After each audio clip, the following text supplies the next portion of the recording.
melalui itu, gitu ya. Bekerja melalui itu, sehingga di situ termuat catatan rinci dan juga jelas yang dibuat oleh pemeriksa pajak. Ini mengenai prosedurnya, kemudian data, keterangan, bukti, itu semua dimasukkan dalam KKP, gitu ya, sampai dengan kesimpulan apa yang diambil dari pelaksanaan pemeriksaan tersebut. Gitu ya. Jadi ini adalah suatu bentuk dokumentasi. Apa yang dilakukan itu ditulis. Gitu ya. Tulis apa yang dilakukan dan lakukan apa yang ditulis. Sehingga karena di situ juga ada prosedur, seharusnya karena dia sudah menulis prosedur, maka prosedur itulah nanti yang harus dilaksanakan oleh dia. Jadi, lakukan apa yang ditulis. Kalau tulis apa yang dilakukan, jadi apa yang kita lakukan saat kita menemukan berkas dokumen, kemudian kita mengujinya, maka kita juga tulis ke dalam KKP ini. Jadi ini media kita untuk mendokumentasikan segala apa yang kita lakukan. Nah, KKP ini ada dua golongan besar. Yang pertama adalah KKP umum. Ya. Jadi KKP umum ini sebenarnya pada dasarnya dia digunakan untuk hal-hal yang sifatnya umum. Jadi tidak ada kriteria khusus mengenai apa-apa yang harus diperhatikan, gitu ya.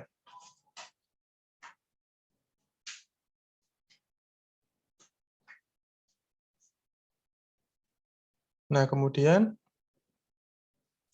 kalau kita perhatikan, di sini ada pemisahan antara KKP itu dengan KKP induk dan juga KKP pendukung. KKP pendukung, KKP induk ini isinya rangkuman, gitu ya, rangkuman dari seluruh KKP. Sedangkan ada KKP induk berjenis pajak. Jadi nanti di dalam KKP itu dipisah-pisah ya berjenis pajak. Ada PPh, kalau kita meriksa PPh badan berarti ada bagian SPT badan, gitu ya. Kemudian ada SPT PPh 21, kemudian PPh 23, 4 ayat 2, gitu ya, dan lain sebagainya. Jadi di situ ada memuat masing-masing dari pajak itu sendiri. Termasuk di dalamnya ada objeknya apa saja, misal penghasilannya apa saja, gitu ya. Kemudian apakah ada kredit pajaknya atau tidak, kemudian pajaknya KB atau LB atau nihil, kemudian sanksinya apa. Nah, itu semua termuat dalam KKP induk yang dia berjenis pajak. Nah, semua ini nanti dirangkum dalam KKP induk yang dia rangkuman dari semua jenis pajak ini. Nah, kemudian ada KKP pendukung. Jadi KKP pendukung ini fungsinya adalah untuk mendukung setiap temuan, setiap kegiatan yang dilakukan oleh pemeriksa yang tercantum dalam KKP induk berjenis pajak. Nanti kita akan lihat bagaimana formatnya. Nah, ini adalah format KKP induk, ya. Jadi karena sifatnya rangkuman, maka kita bisa lihat di sini. Ada PPh badan, 21, 22, 23, gitu ya. Jadi semuanya terpisah-pisah. Kalau kalian perhatikan, ada dua hal penting di sini bahwa ada kolom yang isinya adalah terkait dengan angka menurut WP maupun menurut pemeriksa, gitu ya. Kemudian di paling kanan ada koreksinya berapa. Jadi biasanya pemeriksa yang menemukan temuan, maka dia kemudian akan mencantumkan temuannya di sebelah kolom pemeriksa, kemudian selisihnya adalah berupa koreksi. Nah, ini adalah sebuah contoh KKP induk. Nah, sementara itu, kalau kita lihat lebih detail lagi ke dalam KKP yang per jenis pajak, dalam hal ini kita kasih contoh PPh badan, maka kemudian kita akan menemukan poin-poin yang mirip dengan poin-poin di SPT, gitu ya. Kalau kita lihat di SPT, Misal seperti ini ada uraiannya, ada peredaran usaha, kemudian HPP, laba bruto. Ini kalau kita lihat di SPT PPh badan, maka dia masuk lampiran 1, gitu ya.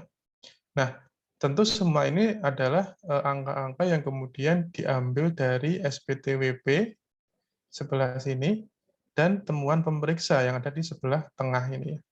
Kemudian koreksinya berapa. Jadi seperti kalian belajar koleksi fiskal itu ya, kalau kalian dulu belajar mata pelajaran PPh, mata kuliah PPh, kemudian kalian selalu disuruh koreksi fiskal ya, nah itu kalian pasti sudah terbiasa, mana yang harus dikoreksi, mana yang tidak. Tapi kalau ini adalah bentuknya adalah seperti kita menemukan bukti. Bukti berupa dokumen, misal dia ingin meriksa terkait dengan HPP gitu ya. Atau dia ingin meriksa terkait dengan di sini peredaran usaha. WP menyampaikan bahwa dia peredarannya 369 juta. Tetapi pemeriksa menemukan bahwa ternyata ada omset yang dia sembunyikan gitu ya. Dia temukan buktinya, kemudian dia tulis bahwa omsetnya seharusnya adalah 467. Sehingga ada koreksi 98 juta.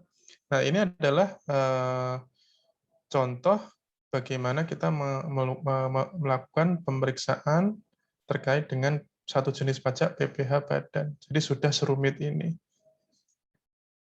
Ada yang dikoreksi, ada peredaran bruto, ya, peredaran usaha, kemudian ada lagi penyesuaian fiskal, gitu ya. Semuanya akan turun ke bawah sampai kemudian muncul ada kurang bayar.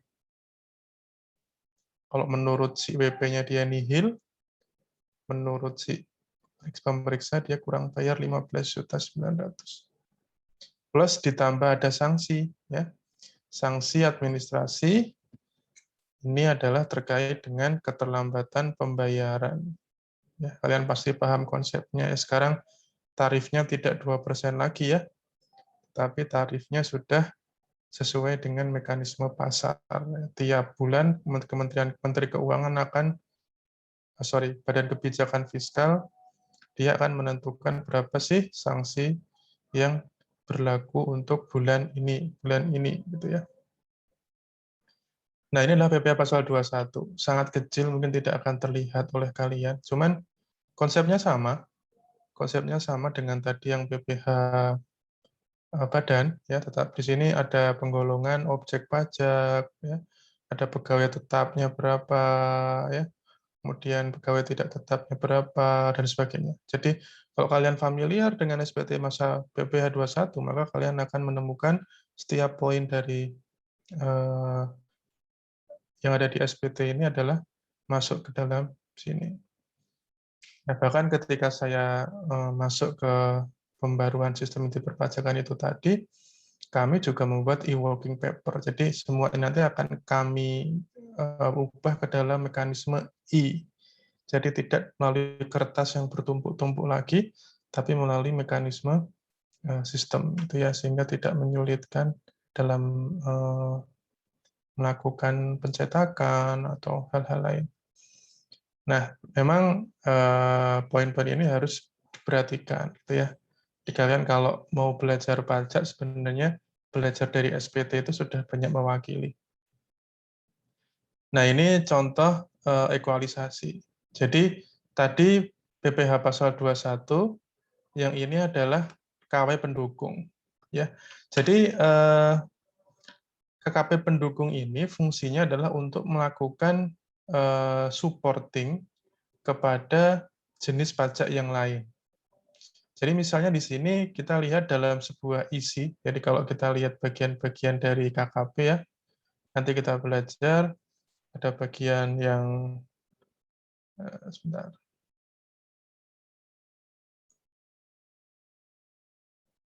Nah, ada bagian atas, bagian tengah, bagian bawah gini.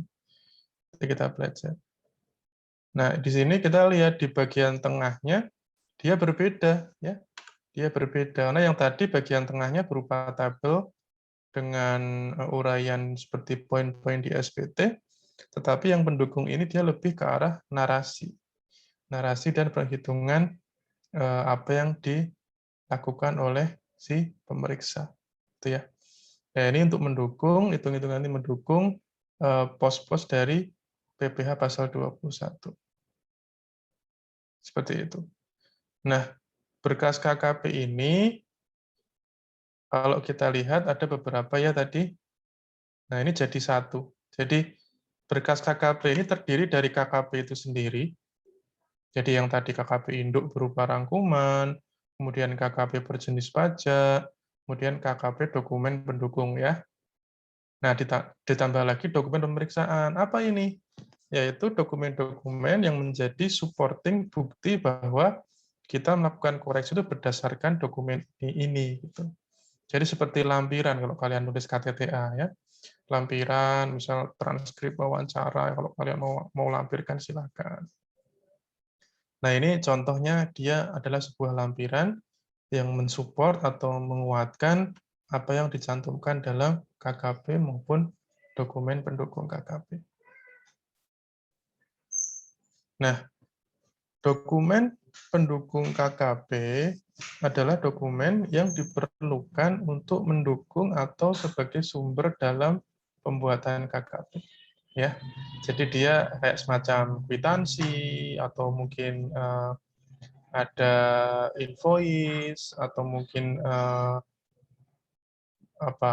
bukti pengiriman dan sebagainya itu dijadikan dokumen pendukung.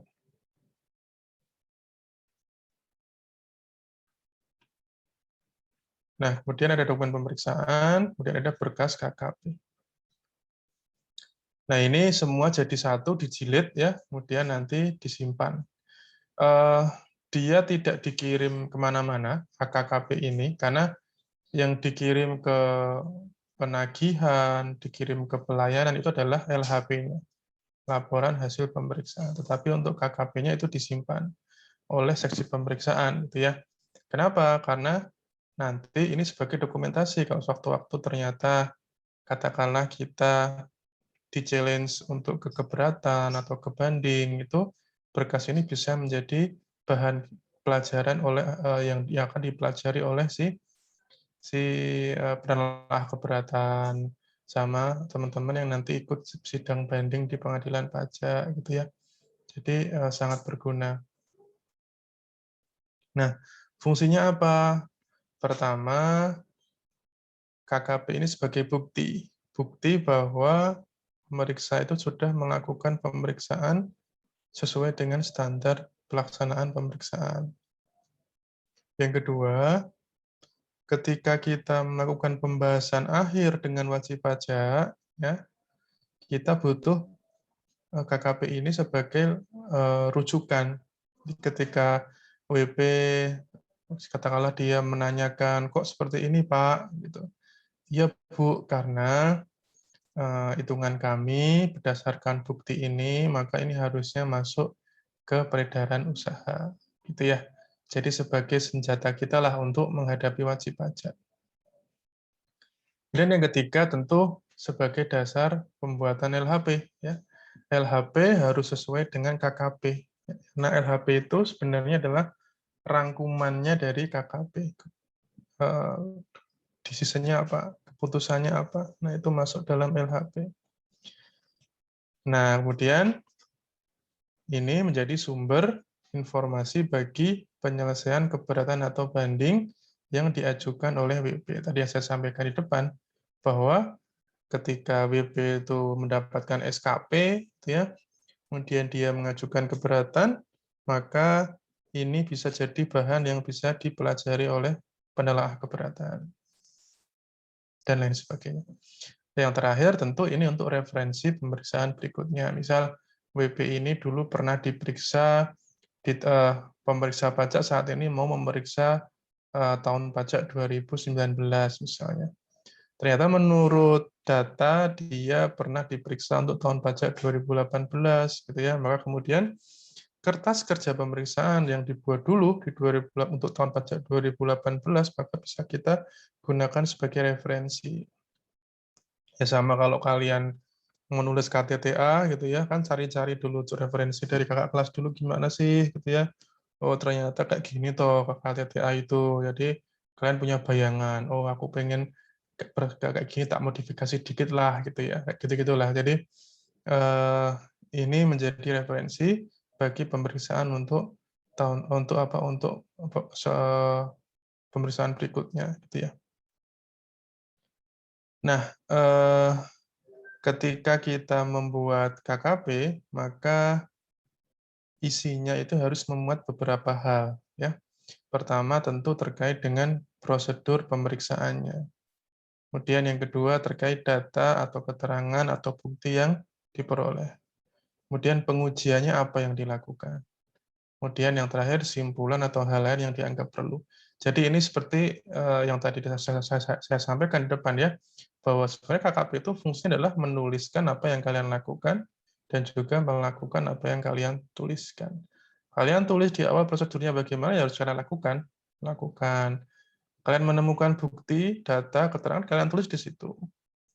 Kemudian setelah kalian dapatkan data, keterangan bukti, kalian bikin pengujian. Karena kalian melakukan pengujian, maka tulis juga di situ. Terakhir tentu untuk menutupnya, kita harus mencari kesimpulan, dan itu nanti juga masuk ke dalam KKP. Jadi ini adalah satu contoh apa-apa yang harus disajikan dalam KKP. Nah, terkait dengan kerahasiaan, tentu kalian sudah sangat familiar, karena semua dari kalian menjawab betul untuk pertanyaan terkait dengan kerahasiaan jabatan. Jadi tidak perlu saya sampaikan, gitu ya. Nah, pembuatan dan penelaahannya. Jadi KPP ini ada KPP umum. Nah, KPP umum ini dibuat oleh ketua tim dan juga anggota tim. Gitu ya. Jadi bukan dibuat oleh supervisor, tapi dibuat oleh ketua tim dan juga anggota tim. Nanti apa saja, KKP induk, induk berjenis pajak, KKP pendukung, nah itu harus dibikinnya sesuai dengan ruang lingkup pemeriksaan, rencana, dan juga perubahan rencana apabila memang itu ada.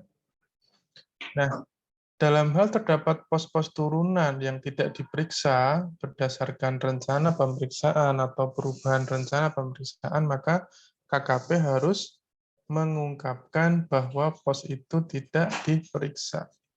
Itu ya. Jadi bisa ketika kita punya rencana, kemudian ternyata ketika kita laksanakan ada beberapa poin yang sebenarnya itu bisa kita cek, tetapi karena tidak ada di dalam rencana, maka kita memutuskan untuk tidak melakukan pemeriksaan itu. Nah, itu harus kita catat. Kenapa?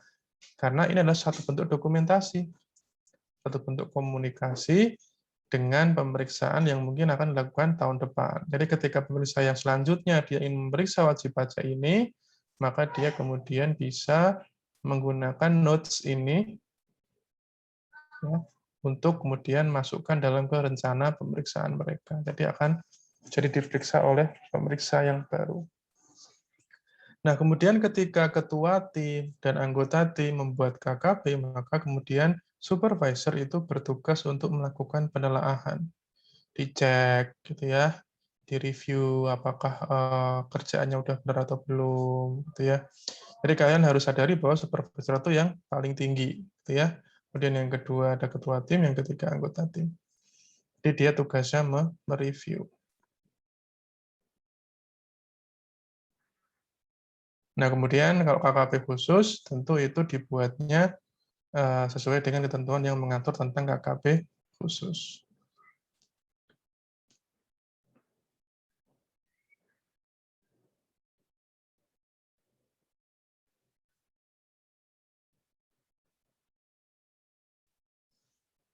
Nah, KKP khusus itu apa sih? Gitu ya. Kalau di SE 8, ya, dia bilang bahwa contoh KKP khusus adalah KKP tentang rencana pemeriksaan, gitu ya. Kemudian KKP perubahan rencana pemeriksaan, kemudian KKP rencana program, kemudian KKP realisasi program. Jadi Di dalam KKP itu spesifik mengatur tentang program, ya, kemudian tentang rencana, kemudian tentang realisasi. Jadi seperti semacam KKP yang lebih spesifik lagi untuk memberikan sebuah gambaran bahwa kami melakukan prosedur berdasarkan program ini, berdasarkan rencana ini, gitu ya.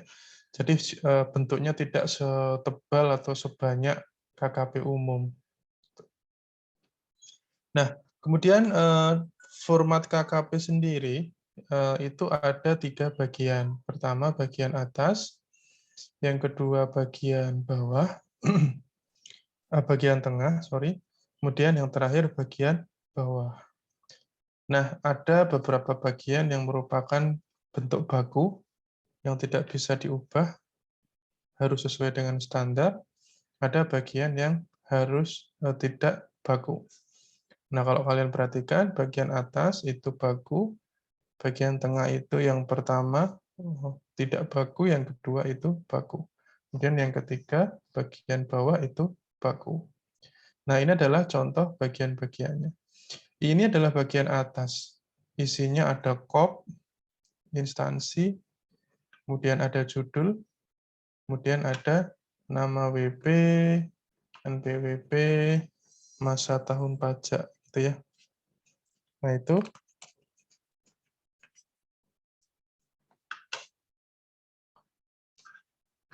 kita lihat di sini.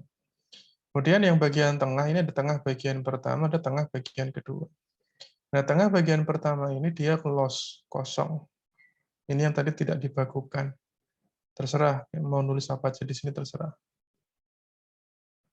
Kemudian yang ke bagian kedua, bagian tengah yang kedua ada penjelasan. Nah, ini baku, ya, harus sesuai dengan format ini.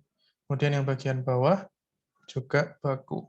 Ada nama yang menyusun, paraf yang menyusun, kapan tanggal disusunnya. Kemudian ditelaah oleh siapa? Supervisor ya harusnya ya. Supervisornya nama siapa, paraf, kemudian tanggal. Nah, ini bagian atas. Pertama, nomor 1 ini adalah unit pelaksana pemeriksaan. Misal Kanwil DJP Jakarta Selatan 1, KPP Pratama Setiabudi 1, misalnya. Dan yang kedua judulnya. Ya. Judulnya PPH apa, atau PPN, atau apa. Kemudian ini 345, nama WP, NPWP, kemudian ada masa atau tahun pajak berapa.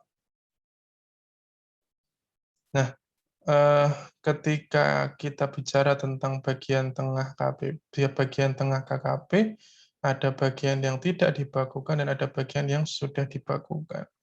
Kalau yang dibakukan tadi kita lihat ada penjelasan dilakukannya koreksi, penjelasan tidak dikoreksi, dan uraian lain yang dipandang perlu termasuk dasar hukumnya. Ini ya. Nah, ini penjelasan. Dasar hukum, uraian, gitu ya. Uraiannya diisi penjelasan, koreksi kenapa, penjelasan tidak dikoreksi kenapa. Kemudian yang tidak bakunya ya dia diisi dengan sumber data itu dari mana, bukti yang dikumpulkan itu apa saja, teknik dan prosedurnya bagaimana, dan juga uraian atau simpulan hasil pemeriksaan. Jadi sebenarnya kalau kita perhatikan di dalam format KKP ini, maka sebenarnya yang di tengah adalah sebuah, kalau dalam bahasa kita tuh kertas gambar ya. Kalian mau coret-coret seperti apa terserah kalian. Yang penting di dalamnya ada unsur-unsur ini. Ya, sumber data, buktinya, dan sebagainya.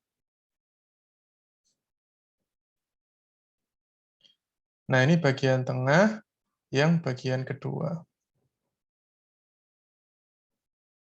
Kalau yang bagian pertama tadi tidak dibakukan dan dibuat sesuai dengan kebutuhan pemeriksa, maka yang di bagian kedua adalah sebuah tabel komparasi yang membandingkan satu pos-pos menurut SPT dengan menurut pemeriksa, kecuali pertama pemeriksaan dilakukan dalam rangka pemeriksaan ulang, maka yang dibandingkan adalah nilai pos menurut penetapan sebelumnya, ya, pemeriksaan sebelumnya dengan nilai menurut pemeriksaan yang sekarang.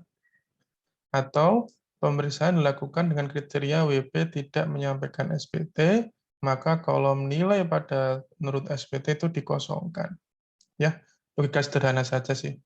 Kalau pertama, kalau dia adalah pemeriksaan ulang, maka kemudian di bagian SPT WP itu sebenarnya kolomnya diganti dengan menurut pemeriksaan sebelumnya. Tapi kalau dia tidak bagian nomor 2, di nomor B ini kalau dia tidak menyampaikan SPT-nya si WP ini, maka kemudian kolom itu dikosongkan saja. Nah, ini terkait dengan konsep ya. Konsep apabila ternyata ada yang lebih dari satu halaman. Jadi tentu ketika kita menguraikan data, ya, kemudian temuan, kemudian simpulan, kan tidak cukup satu halaman. Nah, dia bisa saja terjadi ada beberapa halaman, dia butuh beberapa halaman, ya. Misal kalau kalian nulis KTTA gitu ya, semakin banyak semakin bagus, semakin tebal semakin bagus gitu ya. Jangan-jangan para pemeriksa juga punya seperti itu. Oh, yang penting tebal, enak dilihat ya. Nah, ini ketika dia lebih dari satu halaman, maka ada nomor halaman dan indeks yang harus dibuat. Jadi halaman 1 dari 5 halaman misalnya. Kemudian indeksnya indeks berapa. Nah, nanti kita akan belajar apa itu indeks. Nah, tentu ketika kita bikin lebih dari satu halaman, karena bagian bawah dari KKP yang merupakan nama, penyusun, dan juga paraf, itu ada di paling bawah, maka kemudian harus diparaf ya. Paraf. Jadi di pojok kanan bawah dia harus diparaf. Seperti kalau kalian besok sudah berkantor, ya, sudah kerja, kemudian kalian nanti bikin sebuah dokumen, katakanlah MOU misalnya, MOU antara DJP dengan Ditjen Imigrasi misalnya. Nah, itu nanti tiap-tiap halaman harus diparaf oleh masing-masing dari para pihak. Gitu ya. Nah, itu kenapa? Itu untuk memvalidasi bahwa betul ini adalah bagian dari dokumen yang sudah saya paraf di bagian paling belakang.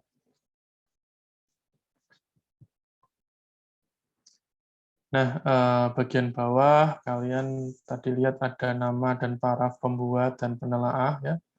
Kemudian tanggalnya ya, kemudian kode indeks KKP-nya. Nah, ini ada disusun oleh, ditelaah oleh, kemudian ada indeksnya. Nah, contohnya seperti ini. Ini adalah kertas kerja pemeriksaan yang dia detail masuk ke dalam biaya usaha lainnya ya. Kalian tentu sering melihat ada perusahaan yang ketika dia membuat laporan keuangan, dia bikin biaya lainnya itu sebagai tempat sampah. Sebagai biaya-biaya yang tidak bisa dikategorikan, dia masukkan ke situ semua. Nah, nanti biasanya itu jadi makanan kita ya, makanan empuk buat pemeriksa untuk melihat lagi lebih detail. Kamu masukin apa aja sih di biaya itu kok gede banget gitu ya. Nah, itu kita bisa koreksi satu-satu. Misal biaya apa, biaya pemasaran kita koreksi dan sebagainya. Nah, kalau kalian lihat di bawah, di bagian bawah sini ada sebuah catatan notes ya, bahwa pos-pos berikut tidak dilakukan pemeriksaan berdasarkan rencana pemeriksaan dan perubahan rencana pemeriksaan. Ada perjalanan dinas, ada pemeliharaan gedung, nah ini tidak diperiksa karena memang dia tidak memasukkan dalam rencana pemeriksaan. Ya karena memang kita baru tahu komponen biaya usahanya itu apa saja gitu ya. Komponen biaya usaha lainnya itu apa saja. Ternyata ketika dibuka banyak sekali yang tidak masuk dalam rencana. Nah, nanti ketika pemeriksa yang setelahnya, tahun berikutnya dia diperiksa lagi, maka ini jadi sebuah pedoman. Oh, ternyata ada loh poin-poin yang disembunyikan oleh WP di bagian biaya usaha lainnya. Nah, nanti kita cek asuransi dan sebagainya, itu kita cek lagi putih-putih dokumennya gitu ya. Nah, ini review sheet. Review sheet ini domainnya si supervisor. Jadi ketika KKP itu dibuat oleh ketua tim dan juga anggota tim, maka si supervisor akan membuat sebuah penelaahan, membuat review. Ya, jadi dengan kode indeks sekian, itu dia membuat sebuah uraian, dan nanti di samping sini akan direspon oleh si ketua tim dan juga anggota tim. Nah, sekarang kita belajar terkait dengan kode indeks berkas KKP. Nah, ini kita memahami bahwa fungsi dari kode itu sendiri adalah untuk melakukan identifikasi. Jadi ketika kita itu mencari bagian tertentu dari sebuah berkas yang setebal itu, maka kita bisa cepat menemukan titiknya gitu ya. Sama seperti kalian mungkin membuka kamus, membuka kitab suci, ya, kalian mesti menggunakan pedoman tertentu sehingga mudah untuk menemukan bagian mana yang ingin kalian cari. Sama seperti KKP juga, karena dia tebal sekali, tidak mungkin kita cari satu-satu, maka ada sebuah kode yang diperlukan untuk mempermudah itu. Gitu ya. Nah, tentu ini penggunaan kode ini sudah diatur dalam lampiran 2 SE 8 tahun 2012. Jadi kalau kalian cek sebenarnya bisa ya, apa sih kodenya gitu ya. Nah, misal di sini kita lihat bahwa di bagian B ya, pemberian kode indeks itu dilakukan dengan menambah angka pada kode indeks bagaimana dimaksud. Jadi misal KKP pendukung dari KKP B1, maka kode untuk pendukungnya adalah B11, B12, dan seterusnya.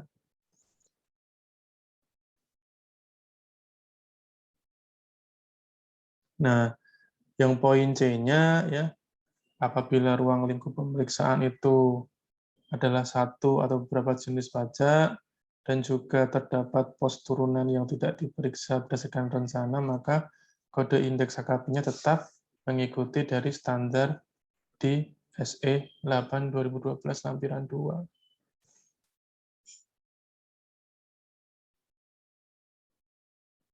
Kemudian ketika ada perubahan KKP yang disebabkan oleh adanya koreksi maupun sebab-sebab yang lain, maka kode KPP perubahan itu dikasih kode indeks P. Kalau perubahan pertama ya P1, perubahan kedua ya P2, itu ya. Jadi tergantung dia perubahan yang keberapa.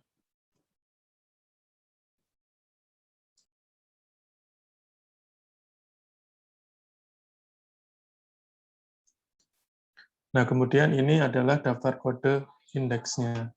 Jadi ketika dalam proses dokumentasi dalam KKP itu nanti kan ada persiapan pemeriksaan ya, ada induknya, kemudian ada rincian per BPH-nya atau per jenis pajaknya gitu ya. Nah, kalau kalian perhatikan ada bagian-bagiannya. Misal untuk yang persiapan ada kode indeksnya A1, A2, A3, A4 dan seterusnya. Untuk B1 badan beredar usaha 1B, HBP B1. Nah, nanti kalau ada pendukung untuk B1 ini, ya nanti berarti kodenya B11, B12 gitu ya. Jadi dia seperti ketika kita mencari tahu mana sih pendukungnya B1, kita tinggal buka indeks yang B11 atau indeks B12. Sama dengan yang lain. Kredit pajak B12 dan seterusnya. Dan mempermudah saja kita mencari mana-mana yang merupakan pendukung dari tiap-tiap pos ini gitu ya. Nah, ini ada C, ada D, E, F, gitu ya. Jadi semua ada indeksnya. Kalau ini kan WP badan B, gitu ya. Nah, WP yang peserta 1 tidak final itu C. Bawahnya apa? Ya, bisa lihat beberapa pos, misal pegawai tetap, berapa sih jumlahnya dan total penghasilan yang dipotong. Nah, masukin ke C.1, gitu ya. Kemudian berapa sih pegawai tidak tetap yang menerima imbalan bulanan, gitu ya, pegawai kontrak atau yang lainnya itu C.2. Nah, nanti pendukungnya untuk yang pegawai tetap berarti C.1.1, itu ya. Gampang lah, kalian pintar semua. Nah, ini terkait dengan KKP perubahan. Jadi, tentu ketika kita melakukan pemeriksaan, kita bisa melakukan perubahan rencana, gitu ya. Nah, perubahan KKP ini tentu tidak hanya terkait dengan perubahan rencana, tetapi juga ada perubahan koreksi. Jadi, misal ternyata berdasarkan pembahasan akhir atau berdasarkan respon tanggapan tertulis dari wajib pajak, ternyata kita sadar bahwa ada yang salah dengan KKP kita, maka kita bisa koreksi, gitu ya. Kemudian tentu yang terakhir terkait dengan QE, ya. QE kita bisa mengubah karena tim QE setuju dengan komplain wajib pajak bahwa sebenarnya ini nggak bisa dikoreksi. Jadi bisa kita ajukan, bisa kita bikinkan KKP perubahan. Nah, sebenarnya kodenya sama ya dengan KKP yang normal, tetapi kita bikin kasih B1, B2 gitu ya. Kemudian ada tambahan redaksi, perubahan pertama, perubahan kedua, dan sebagainya. Nah, ini contoh perubahan pertama ya. Perubahan pertama ternyata ada yang berubah, uraiannya begini ya.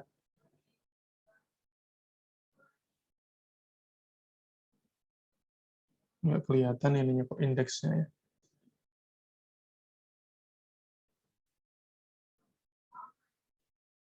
Baik, ini dokumen pendukungnya. Ya, jadi kalau kita tadi membuat sebuah indeks terkait dengan ini ya, contohnya rekapitulasi delivery order yang belum dilaporkan WP. Ternyata dia ada dalam sub-sub dari pos tadi, tadi B111. Ya, tadi B apa? BPH badan. B1 apa?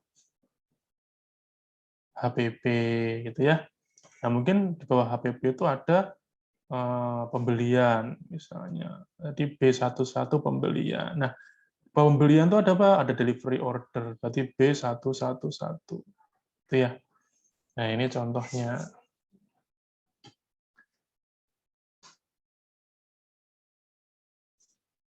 Nah, kemudian ketika kita memberikan kode indeks itu, maka kita menggunakan cara-cara yang tidak mengubah isi atau format dokumen sesuai dengan yang aslinya dia. Jadi, kita bisa menempelkan label pada sudut kanan bawah halaman terakhir dokumen pendukung KKP. Jadi, misal nih kita meminjam dokumen gitu ya, kemudian kita fotokopi, itu kan kalau kita mau kasih indeks kan susah ya, karena kan dia sudah jadi fisiknya, kecuali kita agak pintaran dikit, ngeprint halaman kosong dengan indeks di kanan bawah, itu kalau kita lagi beruntung akan precise tempatnya, cocok pas dengan kode indeks yang diatur dalam SE. Tetapi kalau memang tidak bisa, kita bisa nempel label, ya label yang putih kalau kita bikin undangan itu, tempelkan, jadi kita tulis indeksnya berapa, itu nggak apa-apa. Nah, untuk dokumen pemeriksaan, kita juga kasih indeks. Ya. Jadi dokumen ini diawali dengan doc, kemudian ditambahkan dengan angka berurutan. Yang B sama, kalau kita nggak ingin mengubahnya, kita tempel aja menggunakan label, gitu ya. Kemudian yang ketiga, tentu rincian jenis dokumen pemeriksaannya diatur dalam lampiran 3. Jadi kalian bisa cek nanti iseng-iseng buka SE 8 2012.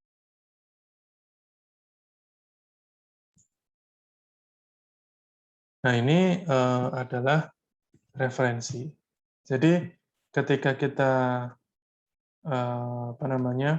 membuat sebuah kode indeks, kita membutuhkan kode referensi yang menjadi rujukan KKP itu dibuat. Nah, misal kemudian yang kedua, pemeriksa itu harus mencantumkan referensi dalam hal isinya itu merujuk pada berkas KKP lainnya. Ya. Nah, ini disusun oleh ketua tim dan anggota tim, kemudian berdasarkan urutan indeks. Nah, ketentuan lainnya, ini ada beberapa hal yang perlu kita lihat di dalam SE itu. Jadi dalam SE itu sebenarnya ada banyak sekali lampiran yang bisa kita lihat contohnya. Jadi memang banyak dari dokumen di DJP itu ketika membuat SE itu melampirkan formatnya. Jadi sebenarnya orang-orang di lapangan tinggal melihat kemudian meniru saja. Pertama tentu terkait dengan review sheet. Ya, tadi yang kita lihat di awal ketika supervisor membuat sebuah review sheet untuk KKP yang dibuat oleh si ketua tim dan juga anggota tim, dia ada formatnya. Kemudian KKP pembuatannya gimana di lampiran 6. Ya. Kemudian kode indeksnya lampiran 5. Ya. Kemudian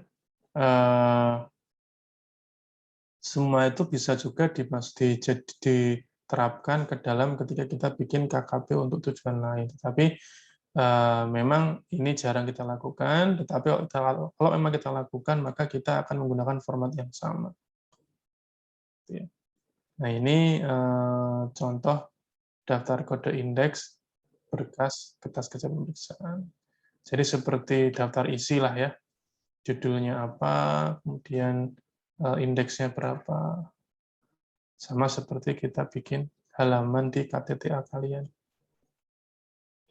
Nah, hal-hal yang perlu diperhatikan, pertama tentu KKP itu harus informatif dan sistematis. Ya. Kemudian KKP itu harus dapat mewakili pemeriksa setelah selesai. Jadi ketika penelah keberatan itu membawa berkas kalian, tentu dia bisa memahami hanya dengan membaca KKP. Tidak perlu pemeriksa harus menjelaskan satu-satu, gitu ya. Dia harusnya KKP bisa berbicara sendiri, bisa menerangkan kepada si pembacanya, gitu ya. Nah, pengguna mengerti isi KKP tanpa penjelasan tambahan. Nah, jadi ketika nanti kita keberatan, kita banding, itu nggak perlu nyeret-nyeret pemeriksa untuk ikut, gitu ya. Karena pemeriksa kan kerjaannya masih banyak. Nggak bisa lah dia tiap ada keberatan, tiap ada banding harus diundang untuk penelaahan. Kan dia udah pembahasan akhir kemarin waktu sebelum terbit SKP. Jadi sebenarnya KKP ini media komunikasi untuk bisa menjelaskan kepada si pembaca. Nah, makanya kemudian definisi dari informatif itu apa, ya, sistematis itu apa? Pertama tentu dia harus memuat nilainya berapa, kemudian jenis transaksinya apa saja, dan sumber datanya dari mana saja, data ledger, invoice, kemudian metode, teknik, prosedur yang dilakukan apa saja. Kemudian penjelasannya tentu ya, kalau tidak dikoreksi kenapa, menurut aturan yang mana, gitu ya. Kalau ternyata dikoreksi, sumbernya dari mana. Kemudian dasar hukumnya apa saja, apakah ada undang-undangnya, ada PP-nya, ada Permen, ada KMK, Perdirjen, dan sebagainya. Nah, ini adalah disusun sesuai dengan tata urutan hierarki perundang-undangan. Itu ya. Kemudian tentu jadi ketika kita membuat sebuah KKP itu kita harus mendasarkannya pada aturan. ya, bukan pada surat, tapi pada aturan. Ketika pun ternyata ada surat, itu hanya untuk menambahkan penguat. Jadi misal ketika ada, katakanlah sebuah aturan terkait dengan, contoh aja ya, terkait dengan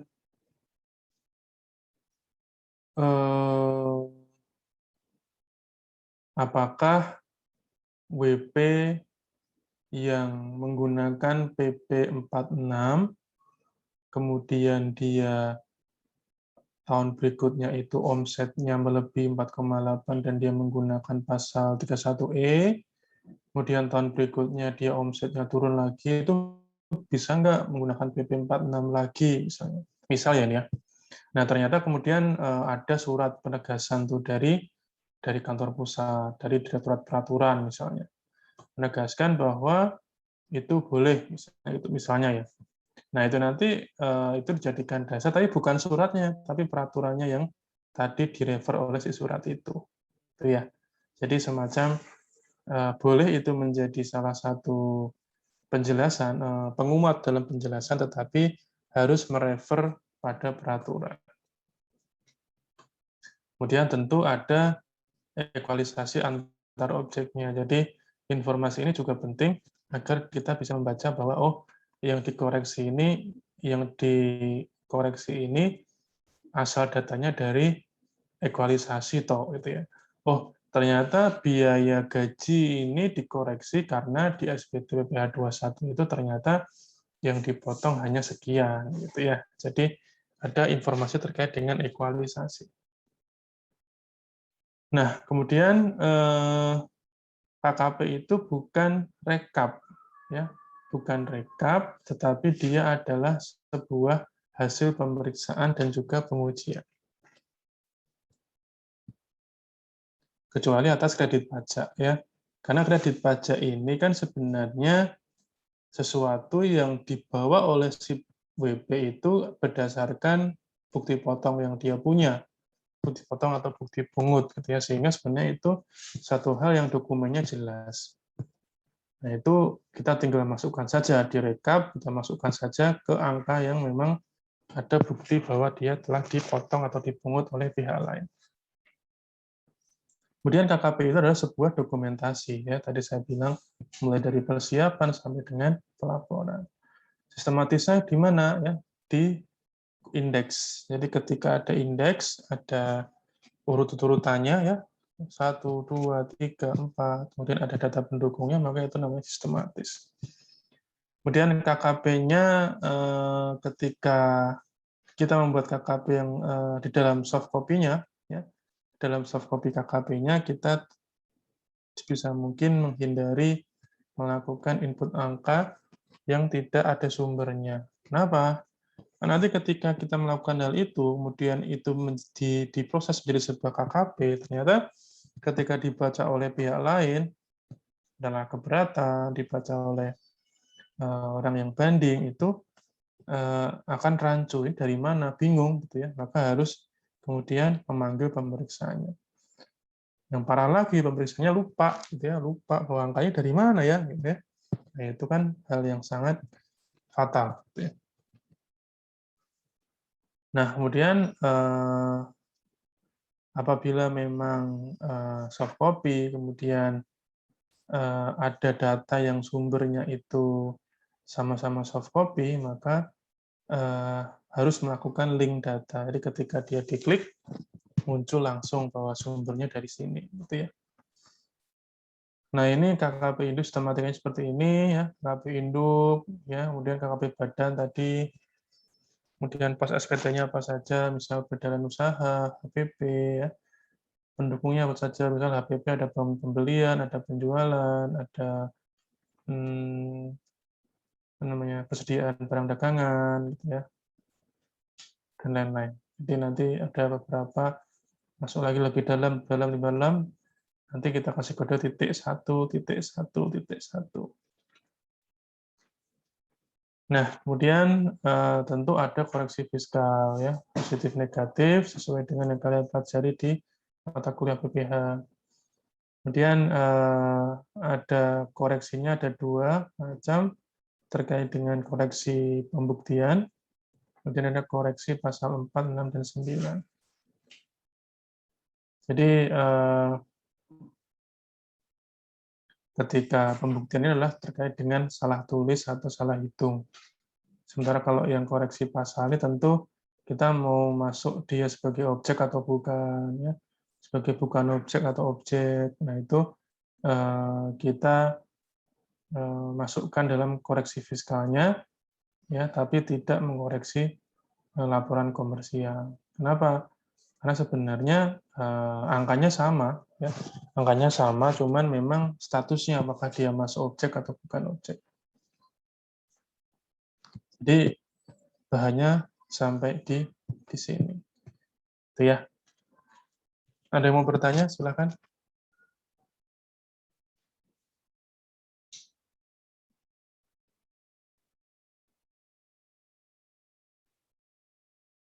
Bang ya. Nanti kalian bisa baca sendiri SE 8 tahun 2012. Kemudian lampiran-lampirannya kalau memang mau. Nanti saya juga upload ke mana, lupa saya namanya, LMS ya, LMS untuk nanti contoh-contoh KKP-nya. Kalian bisa lihat-lihat. Silakan kalau ada yang mau bertanya. Izin bertanya, Pak. Silakan. Iya, Pak. Izin bertanya, perbedaan kan kalau KPP tadi dibagi jenisnya, Pak, ya, ada KKP umum dan pendukung juga. Nah, perbedaan KKP pendukung, kemudian dokumen pemeriksaan sama dokumen pendukung apa, Pak? Soalnya ada tiga istilah di sana, Pak. Di slide. Ini ya. Iya, Ini bukan. ada dokumen pendukung, dokumen pemeriksaan sama KKP pendukung. Iya. Jadi di KKP itu pertama kalau KKP tentu sudah clear ya. Tadi yang kita lihat ada PPh badan, kemudian ada, nah ini ada PPh badan, kemudian ada PPh pesawat 21 adalah sebuah bentuk KKP. Itu ya. Nah, kemudian ada KKP pendukung, ada dokumen pemeriksaan. Nah, kalau KKP pendukung ini, ya, ini adalah dokumen yang diperlukan untuk mendukung dalam pembuatan KKP. Jadi misalnya, kalau kita lihat di dalam jenis pajak tertentu, misalnya, di situ kita melihat ada laporan keuangan, laporan laba rugi dari wajib pajak, gitu ya. Nah, kemudian itu nanti kan masuk ke dalam KKP BPH badan. Misal peredaran bruto, kemudian HPP itu kan semua tercapture dari laporan keuangan itu tadi. Nah, itu adalah sebuah dokumen pendukung KKP. Jadi ketika kita berbicara SPTWP itu ngomong seperti ini, maka sumbernya adalah laporan keuangan dan juga SPT-nya si WP. Nah, ketika kita ngomongin dokumen pemeriksaan, maka kita ngomongin surat, dokumen, atau hal-hal yang berkaitan dengan pelaksanaan pemeriksaan.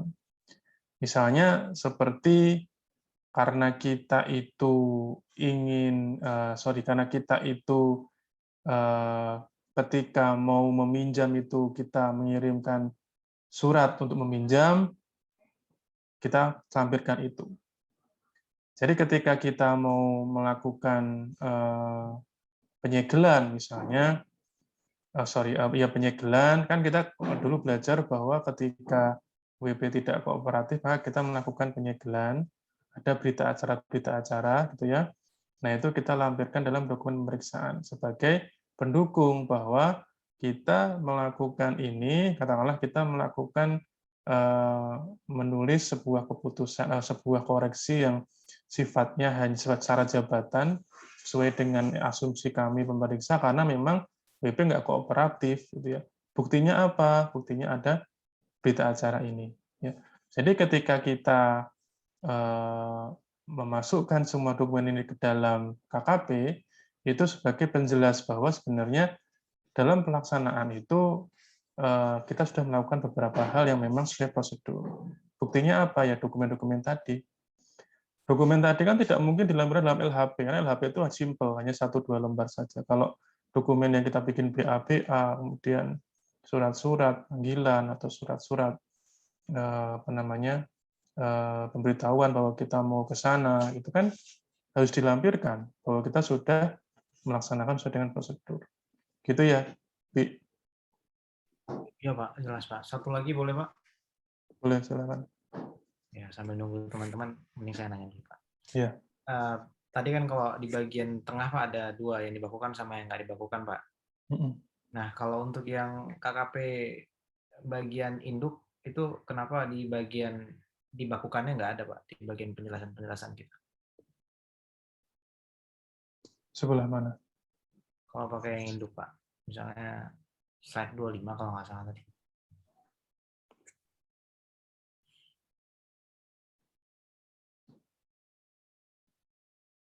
Ada ya Pak ya? Ini contoh ya Pak, yang itu Pak. Yang itu, ya mungkin pakai yang ini.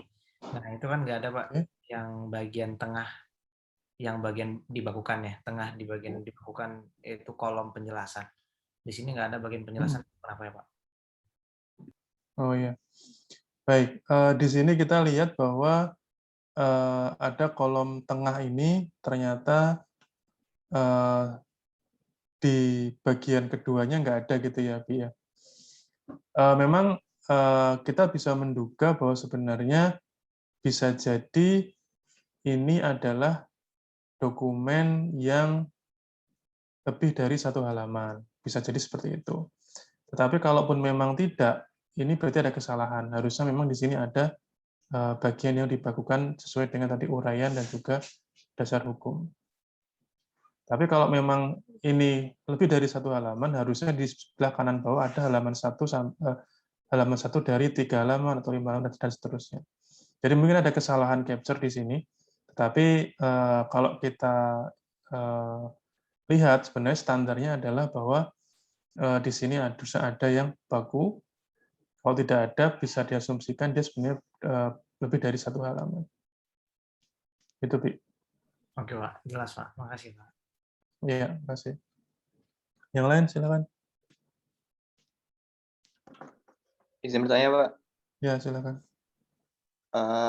Saya mau bertanya terkait dengan adanya pos-pos yang selama masa pemeriksaan tidak dapat dilakukan pengujian, Pak.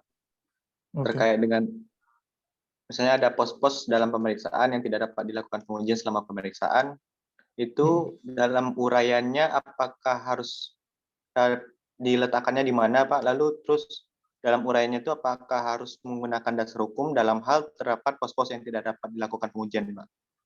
Atau dalam uraian tersebut tidak perlu dasar hukum ya Pak? Bisa tidak pakai dasar hukum, Pak? Terima kasih, Pak. Oke, Rila. Jadi ini slide yang sama seperti yang tadi diminta oleh Habibie ya, bahwa di sini kalau kita lihat di dalam contoh ini, uraian yang di bawah ini, Rila Akbar ya, dia ada contoh pos-pos yang tidak dilakukan pemeriksaan berdasarkan rencana. Jadi ditulis seperti ini, Bi. Seperti ini, Rila, seperti ini. Memang tidak ada aturan apakah dia harus mencantumkan dasar hukum atau tidak. Cuman kalau kita logika sederhana bahwa ketika dia tidak melakukan pemeriksaan itu, tidak melakukan pemeriksaan terhadap beberapa pos ini kan karena memang dia tidak mencantumkan dalam rencana. Sehingga ini bukan berbicara tentang dasar hukum, tapi berbicara tentang apakah di dalam persiapan sebelum pelaksanaan ini sudah dilakukan rencana yang pos-pos ini gitu ya. Nah, opsinya ada 2 sebenarnya. Kita bisa kemudian melakukan perubahan rencana, tapi kemudian kita juga bisa memutuskan untuk tidak diperiksa. Itu adalah sebuah professional judgment. Artinya pemeriksa akan melihat seberapa material sih ya angka-angka ini. misal perjalanan dinas. Ini angkanya berapa sih? Oh, 150.000 saja gitu ya. Kalau saya harus dalam tanda kutip berkorban untuk membuat perubahan rencana hanya untuk mengejar 150.000, rasanya kok nggak worth it ya gitu ya. Makanya kemudian dia memutuskan untuk pos-pos ini tidak diperiksa. Jadi dia udah terlanjur tidak memasukkan dalam rencana. Nah, apakah itu perlu dasar hukum? Tentu tidak, karena kita tidak melakukan tindakan apapun terhadap hal itu, dan tidak ada hukum manapun yang mengatur itu, gitu ya. Ini adalah resmi pure murni professional judgment dari si pemeriksa. Dia melihat apakah secara material ini memang perlu tak kejar apa tak tinggal saja. Gitu ya, Rila. Baik, Pak. Terima kasih, Pak. Oke, sama-sama. Yang lainnya silakan.